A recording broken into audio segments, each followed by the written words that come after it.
안녕하세요. 오늘도 사연 살롱을 찾아주셔서 감사합니다. 환갑을 앞둔 여성이에요. 신은 인간이 감당할 수 있는 시련만 주신다고 했던가요? 한때는 제게 닥친 불행이 너무도 가혹해서 신이 나를 버린 게 아닐까 생각했던 적이 있어요. 사는 게 지옥이란 말이 실감날 정도로 제 인생은 온통 상처투성이었거든요. 하지만 죽을 힘을 다해 그 시간들을 버티고 나니 이렇게 생각하지도 못했던 행복을 누리게 됐네요. 그래서 인생은 한 번쯤 살아볼 만한 가치가 있는 건지도 모르겠어요. 그럼 지금부터 눈물겨운 저의 인생 사연을 얘기해 볼게요. 저희 아버지는 육군 장교였어요. 그래서 어릴 적 저희 남배는 군대식 교육을 받으며 자라야 했어요. 오와 열을 맞추고 연대의식을 통해 공동체 정신을 익히면서 말이죠. 무뚝뚝하고 근엄하신 아버지 밑에서 혹독한 교육을 받고 자라서 그런가 우리 남매는 종종 우애를 뛰어넘는 전우에도 느꼈던 것 같아요. 우리 집이었기에 가능한 일이었죠. 하지만 남매 사이가 너무 좋아서 하늘이 샘을 낸 탓일까요? 남동생이 15살 여름 물놀이를 다녀와서는 시름시름 앓더니 날도 밝기 전에 세상을 떠났지 뭐예요. 갑작스런 아들의 죽음에 어머니는 정신줄을 놓으셨고 그렇게 단단해 보이던 아버지도 술 없이는 하루도 버틸 수 없는 지경에 이르고 말았어요. 그러다 늦은 밤 소주를 사러 나갔다가 뺑소니 차량에 치여 세상을 떠나시고 말았어요. 단란했던 우리 집은 그렇게 하루아침에 풍비박산이 나고 말았죠. 누구보다 동생을 아꼈던 저였지만 언제까지고 슬픔에 빠져있을 수만은 없었어요. 저라도 부모님을 대신해 살림을 꾸려나가야 했으니까요. 그래서 고등학교도 그만두고 엄마 친구분 소개로 영등포 지하상가에 있는 양복점에 취직을 하게 되었어요. 양복점 사장님은 저와는 15살 차이가 나는 33 노총각이었는데 제 처지를 딱하게 생각한 엄마 친구가 제게 바람막이가 되어줄 남자로 사장님을 붙여준 거였죠. 나이 차이는 나도 사람이 진국이야. 게다가 어려서부터 도련님 소리를 듣고 자랐을 정도로 있는 집 자식이고 흠이라면 후처 자식이라는 건데 그게 뭐가 중요하니? 너 위해 주고 네 엄마한테 헌신적이면 그걸로 된 거지. 안 그러니? 명자야, 딴 거 생각할 거 없다. 사는 거 별거 아니야. 당장은 죽을 것 같아도 고비만 넘기면 그땐 옛 얘기하고 살게 될 거다. 그러니까 이를 악물고 버텨. 그러면 좋은 날이 꼭 온다. 아주어머니의 그 말이 제게는 주문처럼 들렸어요. 참으면 언젠가는 좋은 날이 올 거라는 그 말이요. 그래서 한번 믿어보기로 했죠. 좋은 날이 올 때까지 참아보기로요. 사장님은 꽤 내성적인 사람이었어요. 본처 자식들 틈에서 하도 눈치를 보고 자라서 그런가 자기 주장보다는 상대 눈치를 살피고 맞추는 타입이었죠. 심약하고 의존적이긴 해도 심성이 곱고 힘든 사람을 그냥 못 지나치는 사람이었고요. 제게도 그랬어요. 미스 정, 오늘은 손님도 끊긴 것 같은데 일찍 문 닫고 들어가자. 아, 아까 트럭에서 과일 좀 샀는데 생각해보니까 집에 과일이 있더라고. 그냥 미스 정이 가져가서 먹어. 사장님은 도망치듯 가게를 나갔어요. 사장님이 말한 누런 봉투 안에는 씨알이 굵은 제수형 과일이 잔뜩 들어있더군요. 그날이 제 남동생 기일인 걸 아는 사장님이 일부러 준비해 주신 거였죠. 거기다 일찍 퇴근까지 시켜주려고 어색한 연기로 먼저 가버린 거고요. 부끄러움이 많아서 대놓고 챙기진 못해도 행동마다 상대를 배려하는 마음이 가득한 사람이었어요. 그래서 시간이 흐를수록 저도 모르게 사장님한테 마음이 끌렸던 것 같아요. 하지만 가게에서 일한 지 3년이 넘도록 사장님은 주위에서 맴돌기만 할 뿐 고백조차 하지 않더라고요. 여자로서 자존심 상하게 말이죠. 그러던 어느 날이었어요. 건너편 보리밥집 아주머니가 사진 하나를 보여주며 제게 선을 보라고 하지 뭐예요. 이참에 사장님 마음을 떠볼 생각에 저는 그러겠다고 했어요. 그런데도 사장님은 아무 반응이 없는 거예요. 며칠 뒤 맞선 날이 되었고 얼떨결에 맞선을 보게 된 저는 잔뜩 긴장한 채 약속 장소를 향했어요. 그렇게 난생 처음 맞선을 보게 됐는데 상대 남자가 대뜸 묻더라고요. 어머님이 편찮으시다던데 결혼하면 어머님은 어쩌실 건가요? 생각지도 못한 맞선남의 질문에 저는 모시고 살지 못해도 근처에 살면서 돌봐드려야 할 것 같다고 했죠. 그랬더니 표정이 확 바뀌더군요. 나는 장모까지 먹여 살릴 생각은 추워도 없으니까 오늘만 남은 없었던 걸로 합시다. 시간 낭비만 했네. 남자가 혀를 차며 빈정거리던 그때 눈앞에 사장님이 나타났어요. 그리곤 제 손목을 잡으며 말했죠. 미스 정, 그냥 나한테 시집 와. 엉뚱한 사람한테 시간 낭비 말고. 내가 아들처럼 미스 정 어머님 잘 모실게. 그러니까 딴 데 한눈 팔지 말고 나 좀 구제해줘. 응? 남자답게 말은 당당히 내뱉었지만 제 손목을 잡고 있는 사장님 손은 사시나무 떨듯 벌벌 떨고 있었어요. 저를 위해 온 힘을 다해 용기를 낸 남자를 보고 어떻게 거절을 하겠어요. 그래서 창피한데도 불구하고 냉큼 결혼하자고 했죠. 그렇게 우리는 얼마 뒤 결혼식을 올렸고 남편 덕에 친정 어머니를 모시고 살 수 있었어요. 그동안 혼자서 부모님을 모시고 그렇게 살아온 저는 남편 도움으로 큰 짐을 던 기분이었죠. 거기다 결혼한 지 1년 만에 딸아이를 출산하면서 여자로서 누릴 수 있는 모든 행복을 다 누릴 수 있었어요. 하지만 행복은 오래가지 않았어요. 시아버님이 갑자기 돌아가시는 바람에 본처와 첩, 그리고 자식들까지 뒤엉킨 유산 싸움이 벌어졌거든요. 개싸움과 다를 바가 없을 정도였어요. 결국 본처인 노현동 어머님이 나서서 교통 정리를 해주셨고 그 과정에서 어머님과 남편은 유산 상속을 제대로 받지 못했어요. 받은 거라고는 그린벨트로 묶인 땅과 돈도 안 되는 농지뿐이었거든요. 결국 제 시어머니는 변호사까지 구해 소송전을 벌였지만 결국 패소했고 그나마 있던 재산도 변호사비로 왕창 까먹고 말았어요. 거기다 엎친 데 덮친 격으로 남편이 하던 양복점 옷 공장에 불이 나서 비싼 수입 원단을 몽땅 잃어버렸지 뭐예요. 그 와중에 친정 엄마까지 세상을 떠나시고 집안엔 온통 안 좋은 일 뿐이었어요. 그때부터였죠. 남편이 도박에 손을 대기 시작한 건. 부자가 되기는 어려워도 망하는 건 순식간이더라고요. 더군다나 남편의 도박빚은 순식간에 눈덩이처럼 불어서 얼마 되지 않던 전답이며 딸아이 백일반지, 돌반지까지 다 털어먹고도 사채빚이 줄줄이 달렸어요. 돈이 사람을 망친다고 그렇게 사람 좋던 남편은 예전의 모습은 온데간데 없고 술만 들어가면 폭력적으로 변해선 집안 살림을 때려 부수기 일쑤였어요. 그리고 드디어 사건이 터지고 만 거예요.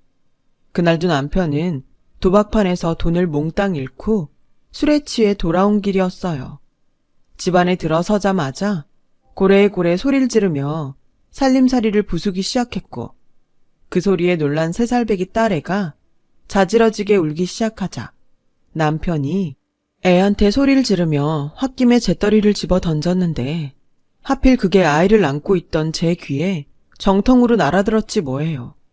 순간 귓속에서 찢어질 듯한 굉음이 들렸고 마치 퓨즈가 나간 것처럼 소리가 싹 사라져버렸어요. 악을 쓰며 우는 딸아이 울음소리도 저를 향해 고래고래 지르는 남편의 욕설도 아무것도 들리지 않았죠. 그저 삐 하는 소리뿐이었어요. 남편은 제가 빤히 쳐다보면서도 아무 대꾸를 하지 않자 죽일 듯 노려보며 다가왔어요. 그 모습에 순간 저는 남편을 피해 딸애를 데리고 이 집에서 도망쳐야겠다는 생각뿐이었어요. 그래서 딸애를 안은 채 남편을 피해 밖으로 달려나가는데 순간 몸이 한쪽으로 쏠리면서 정신을 잃었어요. 눈을 떠보니 병원이었죠. 병상을 지키던 시어머니와 남편은 저와 눈이 마주치자 도둑질하다 들킨 사람들처럼 화들짝 놀랐어요. 그리고는 제게 다가와 뭐라고 하는데 글쎄 소리가 들리지 않는 거예요. 입만 뻥긋뻥긋 하는 것 같더라고요. 제가 반응이 없자 어머님은 그제야 제 상태가 이상하다는 걸 알았는지 자리에 풀썩 주저앉더라고요. 남편은 하얗게 질린 얼굴로 눈물이 그렁한 눈으로 절 바라보았어요. 그때 의사 선생님이 다가와 보드판에 글로 써가며 제 상태를 알려주었어요. 이런저런 복잡한 얘기였지만 제 눈에 선명하게 들어온 건 하나였어요. 청각 기능 상실, 회생 불가. 순간 눈앞이 캄캄하더라고요. 30도 안 된 나이에 청각 장애라니요. 게다가 고칠 수 없다니. 당장 딸아이가 걱정됐어요. 귀도 들리지 않는데 아이를 어떻게 키워야 하나 하고 걱정이었거든요. 이제 막 말하는 재미를 붙여가던 딸아이의 제잘거리는 목소리도 더 이상 들을 수 없다고 생각하니 미칠 것 같더라고요. 그래서 날 이렇게 만든 남편한테 달려들었어요. 그랬더니 시어머니가 저를 밀쳐내며 그러시더군요. 배은망덕한 년, 네가 감히 내 아들을 건드려? 이젠 귀까지 안 들리니 아무짝에도 쓸모없는 년이 뭐가 잘났다고 난리야 난리는? 차라리 잘됐다.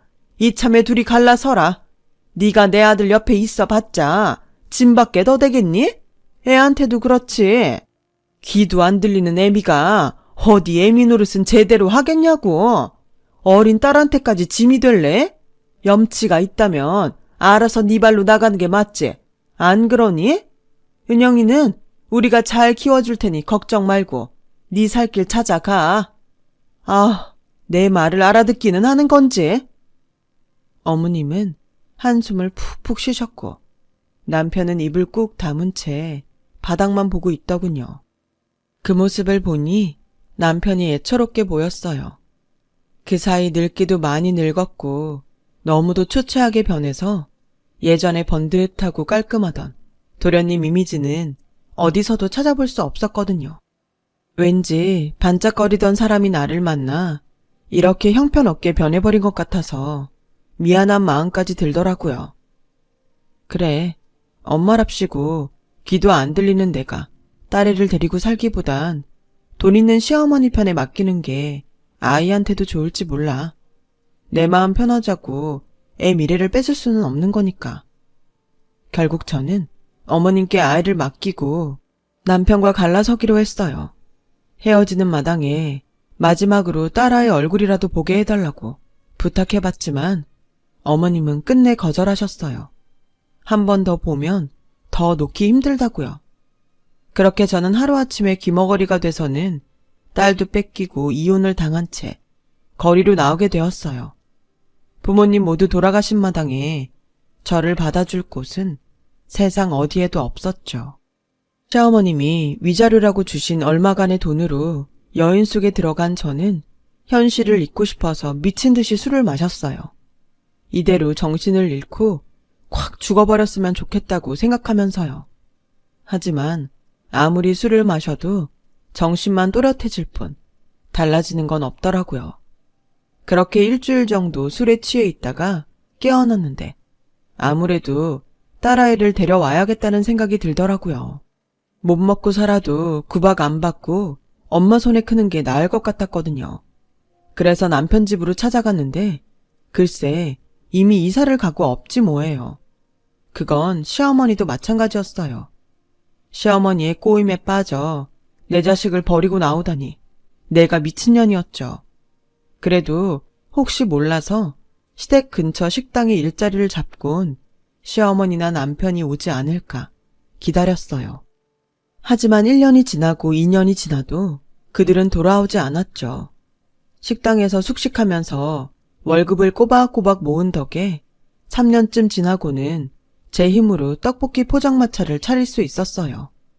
국민학교 앞에 자리를 잡고 본격적으로 장사를 하게 되었죠. 아침나절에 그날 장사할 재료를 손질해 두었다 아이들 방과 시간이 되면 본격적으로 장사를 시작했어요.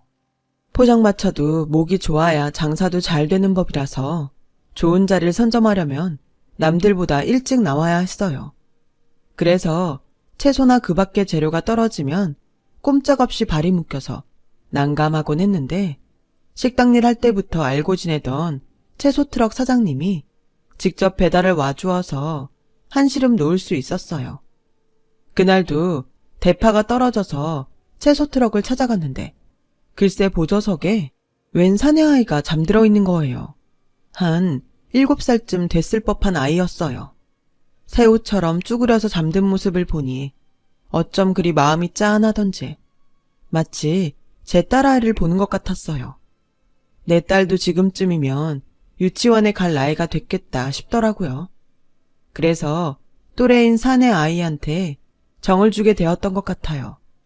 이혼 후 혼자 아들을 키우던 채소트럭 사장님은 종종 제 포장마차 옆에 트럭을 세워두고는 은행 일이나 관공서 일을 처리하러 가곤 했어요. 그럴 때마다 저는 트럭에 혼자 남아있는 아이를 불러다가 떡볶이도 먹이고 간식도 챙겨주곤 했고요. 어린애가 엄마 정이 그리웠는지 저를 곧잘 따르더라고요. 그렇다 보니 아이로 인해 저와 채소트럭 사장님은 가까워지게 됐어요.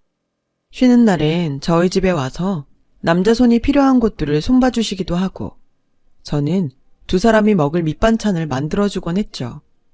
그리고는 얼마 뒤부터 살림을 합쳐서 살게 되었어요.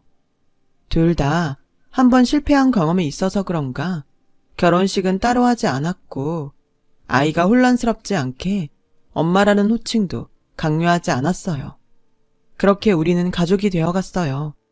귀도 들리지 않는 저를 위해 자신이 엄마의 귀가 되어주겠다는 고마운 아들 덕분에 저는 오랜만에 사는 재미를 느낄 수 있었어요.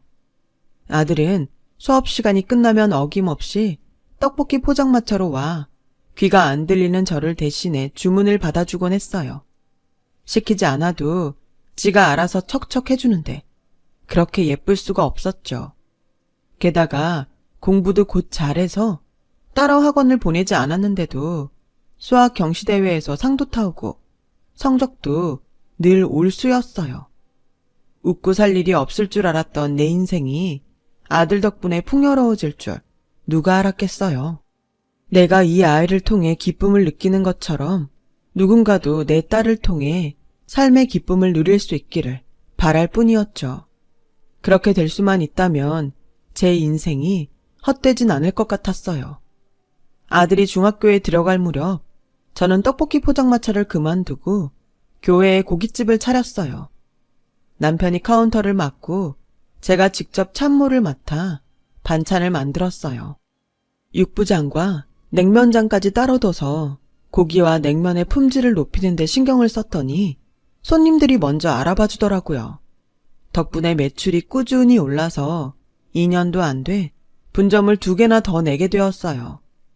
하지만 돈 버는 재미에 빠지기가 무섭게 생각지도 못한 일이 벌어졌지 뭐예요. 네? 경원이 친모가 찾아왔다고요? 아들의 친모가 찾아온 거였어요. 미국에 살고 있다는 그녀는 아들을 미국으로 데리고 가겠다더군요. 남편은 길길이 날뛰며 말도 안 되는 소리 하지 말라며 전 부인을 가게에서 쫓아냈어요. 하지만 그런다고 이 일이 없던 일로 끝나는 게 아니었기에 저는 내심 초조한 상태였죠. 그런데 아들 녀석이 그런 제게 와서 이러는 거예요. 엄마, 제가 떠난다고 엄마랑 내가 모자 사이가 아닌 건 아니잖아요. 그래서 말인데요. 저 미국에 갈게요. 남들은 돈 주고도 유학을 가는데 돈 한 푼 안 들이고 갈 수 있는 기회를 왜 놓쳐요? 4, 5년 정도 유학 보낸 셈 치시고 마음 놓고 편히 보내주세요. 스펙 제대로 쌓고 와서 제가 엄마 잘 모실게요. 아들의 그 말에 안심이 됐어요. 그래, 뺏기는 것도 아니고 내 새끼 공부하러 간다 생각하면 되는 걸 뭐하러 속을 끓여. 그래서 남편한테 좋게 보내주자고 했어요. 처음엔 강하게 반대하던 남편도 아들의 마음을 전해 듣고는 더는 반대를 안 하더라고요. 그렇게 아들을 친모와 함께 미국으로 보낸 저는 한동안 상실감에 가슴이 텅 빈 것 같았어요. 지난 10년 가까이 내 인생을 지탱해준 버팀목이 사라졌으니 왜 안 그렇겠어요? 사람 마음이 참 간사하다고 아들이 친모 곁으로 가자 문득 제 딸이 생각나더라고요. 살아있으면 어떻게든 만날 수 있을 거라고 믿고는 있지만 그렇다고 손 놓고 있을 수만은 없어서 경찰에 DNA 등록을 해두고 왔어요. 언제라도 내 딸이 나를 찾는다면 만날 수 있도록 말이죠. 아들이 미국으로 간 후 저만큼이나 남편도 마음을 잡지 못했어요. 그래서는 하지 말아야 할 걸 하게 되고 만 거예요. 바로 도박이었죠. 남편은 카운터를 보면서 나 몰래 돈을 빼돌리고 있었더라고요. 그 돈으로 도박판을 드나들었던 거죠. 첫 번째 남편이 도박에 미쳐서 어떻게 변했는지 잘 아는 저로서는 도저히 그냥 넘길 수 없었어요. 그래서 남편에게 이혼을 요구했더니 재산의 절반을 요구하더라고요. 그 전엔 어림도 없다면서요. 그런데 그날 이후 가게 직원들과 남편이 저 몰래 작당을 벌이는 것 같았어요. 소리가 들리지 않으니 정확히 알 수는 없지만 사람에겐 직감이라는 게 있으니까요. 지금껏 고생을 하며 내 손으로 이룬 식당이었지만 하루아침에 이방인이 된 것처럼 모두가 나를 따돌리는 분위기였어요. 가게 안에 내 편은 아무도 없었죠. 그런데 그 무렵 경찰에서 전화가 온 거예요. 저 같은 청각장애인들은 영상 전화기를 사용하는데 화면 속 경찰이 제 딸을 찾은 것 같다고 말하더라고요. 2, 3일 내로 DNA 검사 결과가 나올 테니까 기다리고 있으라고요. 경찰에 전화를 끊고 근 이틀 동안 저는 잠도 한숨 이룰 수 없었어요. 꿈에 그리던 내 딸을 만날지도 모른다는 기대감과 딸이 나를 원망하지는 않을까 하는 노파심이 앞섰기 때문이었죠. 그렇게 숨죽이고 기다린 3일이 지나고 경찰서에서 전화가 왔어요. 허명희씨, 방금 DNA 검사 결과가 나왔습니다. 따님 맞답니다. 영상 화면 속 경찰은 환하게 웃으며 검사 결과를 알려주었어요. 그 말에 그동안 참았던 눈물이 쏟아져 나왔어요. 걷잡을 수 없이 터져버린 울음에 손님도 직원들도 모두 놀라서 저를 바라볼 뿐이었죠. 경찰은 경찰서로 와달라고 했어요. 제 딸도 곧 도착할 거라고요. 그래서 장사고 뭐고 다 팽개치고 경찰서로 달려나갔어요. 도착해보니 만삭의 새댁이 복도에서 초조한 표정으로 서 있더라고요. 한눈에 제 딸 은영이라는 걸 알 수 있었어요. 언뜻 저와 애 아빠의 얼굴을 볼 수 있었거든요. 딸애도 저를 발견하고는 알아보는 듯 했어요. 서로를 바라보며 복도를 따라 걸어가는 그 짧은 순간이 마치 30년 세월처럼 길게 느껴지더군요. 엄마? 엄마 맞죠? 그쵸? 엄마! 딸애는 무거운 배를 움켜쥐고는 제게 다가와 와락 안겼어요. 안아보니 확실히 알겠더라고요. 내 딸 은영이라는 걸요. 우리 모녀는 떨어져 지낸 시간이 길었던 만큼 한참을 부둥켜 안고 서럽게 울었어요. 그러는 사이 딸아이는 저를 향해 많은 말들을 쏟아냈지만 안타깝게도 저는 그 말을 알아들을 수 없었어요.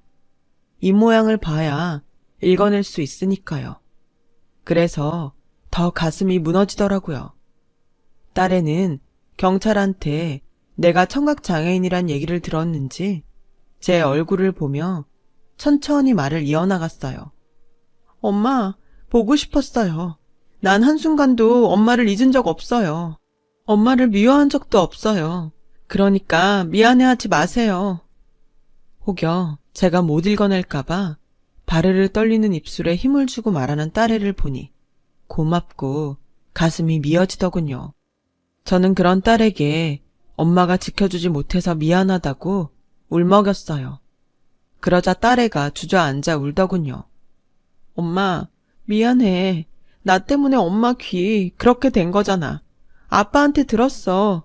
내가 재떨이에 맞을 뻔한 걸 엄마가 날 감싸 안느라 대신 맞은 거라고. 미안해, 엄마. 나만 아니었으면 수십 년을 이렇게 살지 않아도 됐을 텐데. 딸아이는 복받치는 감정을 주체하지 못하고 서럽게 울어댔어요. 그러다가 호흡이 빨라지기 시작했고 양수가 터져 다리 사이로 흘렀어요.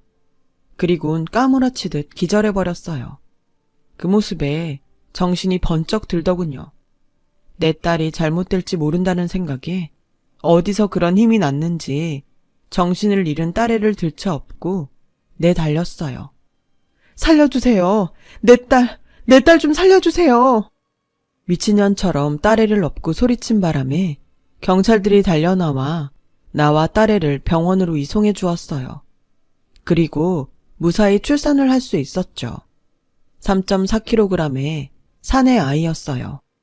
딸애는 출산을 하는 내내 내 손을 꼭 잡고는 엄마도 자기를 낳을 때 이렇게 힘들었냐며 낳아주셔서 감사하다고 하더군요. 그 말에 지난 세월의 서름이 눈 녹듯 사르르 녹는 것 같았어요. 딸의 출산 소식을 듣고 달려온 사위는 저를 향해 넙죽절을 하더군요. 넉살이 어찌나 좋은지 처음 만나는 저에게 장모님 해가면서 살갑게 구는데 참 예쁘더라고요. 이래서 사위 사랑은 장모라고 하나 봐요. 저는 딸아이 산후조리를 돕기 위해 짐을 챙겨 딸의 집으로 향했어요. 모처럼 엄마 노릇 좀 해볼 참이었죠. 그런데 이놈의 귀 때문에 오히려 내 딸과 손주를 위험에 빠뜨릴 뻔했지 뭐예요. 기저귀를 삶는 냄비를 가스불에 올려놓고는 애 목욕을 시키느라 하마터면 집에 불을 낼 뻔한 거예요. 방에서 딸애가 아무리 나를 불러도 저는 그 소리를 들을 수 없었죠. 결국 딸애가 기다시피 하며 방에서 나와 가스 차단기를 내렸다더군요. 어찌나 미안하던지. 그런데 이 일로 인해 엉뚱한 기적이 일어났지 뭐예요. 그날의 일을 전해 들은 사위가 언젠가 인터넷 기사로 읽은 인공와우 수술에 대해 들려준 거죠. 후천적 난척인 경우엔 인공와우를 통해 다시 소리를 들을 수도 있다더라고요. 사위는 혹시 모르니 당장 자기랑 병원에 가보자며 덜컥 예약부터 했어요. 그래서 며칠 뒤 사위와 병원을 찾았고 거기서 기적 같은 소식을 들었어요. 가능합니다. 왜 진작 안 오셨어요? 허명희 씨의 경우 일찍 오셨다면 적어도 10수년은 난청인으로 살지 않아도 됐을 텐데 의사인 제가 더 안타깝네요. 의사 선생님은 안타까워하면서 대신 자신이 책임지고 수술을 잘 해내겠다고 하셨어요. 그렇게 저는 번갯불에 콩 볶듯 바로 수술을 하게 되었어요. 물론 이전에 들었던 소리와 조금 달라서 이질적이긴 했지만 금세 적응이 됐어요. 잃었던 딸도 찾고 청각도 찾았으니 더 바랄 게 없을 정도였죠. 그런데 그 무렵 미국에 가 있던 아들한테 연락이 온 거예요. 아들은 영상 전화에 대고 제가 잘 알아듣도록 또박또박 말을 이어갔어요. 결혼할 사람이 생겼다며 상견례를 하자더라고요. 저는 일단 제 귀 상태를 알려야 할 것 같아서 알았다고 하곤 말을 이어가려는데 그때 아들이 화면 밖에 친모와 대화하는 소리가 들린 거예요. 어머? 지금 통화 중이야? 내 목소리 들어가서 어떡해? 상관없어. 이 여자 귀 안 들리잖아. 엄마, 한 3천만 먼저 달라고 해볼까? 며느리감이 앱에서 산부인과 다녀야 한다고 뻥치면 줄 것 같은데. 미국은 병원비 비싸다고 하면 돼. 그래도 3천이나 부르면 믿겠니? 300이면 모를까. 귀머거리지 바보는 아니잖아. 바보 맞아. 아빠랑 나랑 지금까지 자기를 이용해 먹는데도 15년을 속고 사는 것 좀 봐. 그게 바보 아니면 뭐겠어? 이참에 유산도 미리 땡겨달라 해볼까? 멍청해서 아마 줄걸? 세상에, 내가 그동안 인간이 아니라 괴물을 키웠네요. 어떻게 이런 개놈일 수가 있는 건지. 화면 밖에서 치모와 실컷 제 흉을 보던 아들이 다시 화면 안으로 돌아왔어요. 그리고는 아무 일 없다는 듯 다정히 엄마 하고 부르더니 아까 지엄마랑 실컷 짰던 잊지도 않는 며느리 얘기를 꺼내더군요. 그리고는 병원비 쪼로 3천만 원을 빌려달라고 했어요. 그래서 저는 한술 더 떠서 그랬죠. 이참에 며느리감 데리고 한국에 잠깐 들어오라고요. 사람이 언제 어떻게 될지 모르는데 나중에 유산으로 주려던 거 미리 좀 떼어주겠다고요. 가정도 꾸려야 할 텐데 돈이 필요할 거 아니냐고 했더니 의심 하나 안 하곤 바로 오겠다고 하더라고요. 그리고 며칠 뒤 LA에 사는 아들은 마치 옆 동네에 사는 사람처럼 바로 달려왔더라고요. 그리고는 제가 듣는 줄도 모르고 가짜 며느리 역을 맡은 아가씨한테 제 흉을 봐가며 연기를 해댔어요. 그리고 드디어 아들에게 흰 서류 봉투를 건넸죠. 땅 문서 혹은 건물 문서 정도 되는 줄 알고 신이 난 아들은 봉투를 열고 서류를 꺼내보더니 얼굴이 하얗게 질렸어요. 그래, 이게 너한테 주는 내 유산이다. 그동안 너랑 통화했던 영상통화들 내가 다 저장해뒀던 거 알고 있니? 난 그저 아들이 보고 싶을 때를 대비해 가지고 있던 건데 그 안에 네 애미애비랑 짜고 내 돈을 갈취한 내용이 들어있을 줄 누가 알았겠니? 썩을 놈들. 은혜를 원수로 갚아? 그래서 증거들 취합해 고소장 준비했다. 죄를 지었으면 죄값을 달게 받아야지. 한때나마 네 엄마로 살았던 내가 주는 마지막 훈육이다 생각하고 달게 받아. 지금이라도 인간이 되고 싶다면 말야. 변호사 말이 니들 입으로 고스란히 죄상을 부른 덕에 재판이 쉬워질 것 같다고 하더구나. 하여간 온 가족이 멍청하긴. 참, 네 아빠와도 이혼소송 들어갔으니까 앞으로 부모지간으로 만날 일은 절대로 없을 거다. 저는 아들과 가짜 며느리를 집에서 내쫓았어요. 그리고 가게 CCTV를 돌려보며 그간 남편이 저지른 횡령과 성추행, 그 밖에 불법성이 다분한 것들을 추려 담당 변호사에게 건넸어요. 이혼 소송에 쓸 증거들로요. 그리고 지난달부터 딸아이 내외를 제가 사는 아파트로 불러들였어요. 같이 사는 건 아니고 2층 아래에 집을 마련해 주었죠. 아이도 태어났는데 좋은 환경에서 키울 수 있게 돕고 싶었거든요. 비록 오랜 시간 믿었던 남편과 아들한텐 배신을 당했지만 가슴에 묻어두었던 딸과 다시 만나 새 가정을 이루게 되었어요. 이제는 헤어지지 않고 알콩달콩 행복하게 살아보려고요. 고생 끝에 찾아온 인생의 낙이니까요. 저 이제 조금 행복해도 되는 거겠죠? 지금까지의 일들 깨끗하게 잊고 제 인생 새로 시작하는 마음으로 살아보렵니다. 제 사연을 들어주셔서 감사드려요. 들어주신 모든 분들 일상에 감사함이 가득한 하루하루 되시길 바라고 건강이 최고입니다. 건강하세요. 여러분, 사연 댓글에 응원과 현명한 조언 부탁드려요. 좋아요와 구독은 저에게 큰 힘이 됩니다. 오늘도 좋은 일 가득하세요.